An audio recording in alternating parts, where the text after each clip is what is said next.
आपने नोटिस किया होगा, ऑब्जर्व किया होगा कि कुछ लोग समय से पहले बहुत बूढ़े लगने लगते हैं और उन उम्र बहुत ज़्यादा दिखने लगती है, जबकि उम्र इतनी नहीं होती।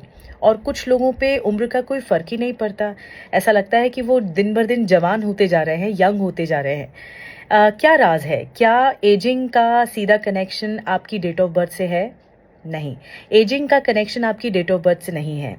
एजिंग का कनेक्शन आपके बॉडी के सेल्स से है, क्योंकि सेल्स में साइंस कहता है, और इसे बहुत अच्छी तरह समझाया डॉक्टर एलिजाबेथ ब्लैकबर्न ने, जो कि नोबेल प्राइज़ विनर भी रही हैं 2009 में मेडिसिन के लिए। उन्होंने एक चीज़ डिस्कवर की कि एजिंग का कनेक्शन सेल से है। अब देखिए, हमारी बॉडी में ना millions and trillions of cells हैं, लेकिन सेल्स का एक प्रोटेक्टिव गार्ड होता है, और जिसका टर्म होता है टेलोमियर्स।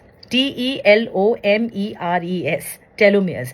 ये टेलोमेयर कैसे होता है? ये एक तरह से कैप की तरह होता है डीएनए पर।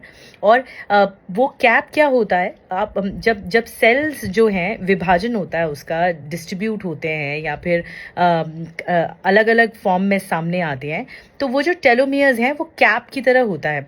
इसे आप ऐसे समझ सकते हैं कि आपने जूता देखा है, जूते का फीता होता है, फीते के एंड में आप देखेंगे तो एक प्लास्टिक जैसा हार्ड मटेरियल होता है।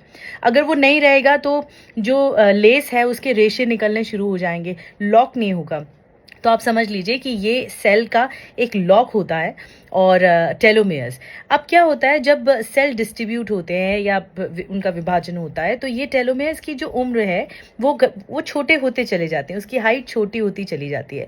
लेकिन इनमें एक काबिलियत होती है कि वो अपने आप को रीबिल्ड करते हैं, कि अगर आप हैप्पी हैं, अगर आप सेटिस्फाइड हैं, अगर आप पॉजिटिव थिंकर हैं, तो आपके ये जो टेलोमेयर्स हैं, जो एक पार्ट होता है आपके डीएनए का, वो अपने आप को रीबिल्ड करता है। लेकिन जो टेलोमेयर्स अपने आप को रीबिल्ड नहीं कर सकते, डॉक्टर एलिजाबेथ ने कई पे रिसर्च किया, उनमें पता लगा कि जिन लोगों में टेंशन, एंजाइटी, नर्वसनेस ज़्यादा रहा, उनके टेलोमेयर्स दिन ब दिन घटते चले गए, और फिर वो रीबिल्ड नहीं हुए, घटते चले गए, और इस लेवल पे घट गए कि वो पूरी तरह से डेड हो गए अंदर सेल्स। और जो लोग हैप्पी रहे, जो लोग पॉजिटिव थिंकर रहे, जिनका माइंडसेट अच्छा रहा, जो एवरेज हफ्ते में 7 दिन होते हैं, एवरेज 5 दिन अच्छी थिंकिंग रखते हैं, उनका टेलोमेयर्स पता है रीबिल्ड होना शुरू हुआ, रीस्ट्रक्चर होना शुरू हुआ।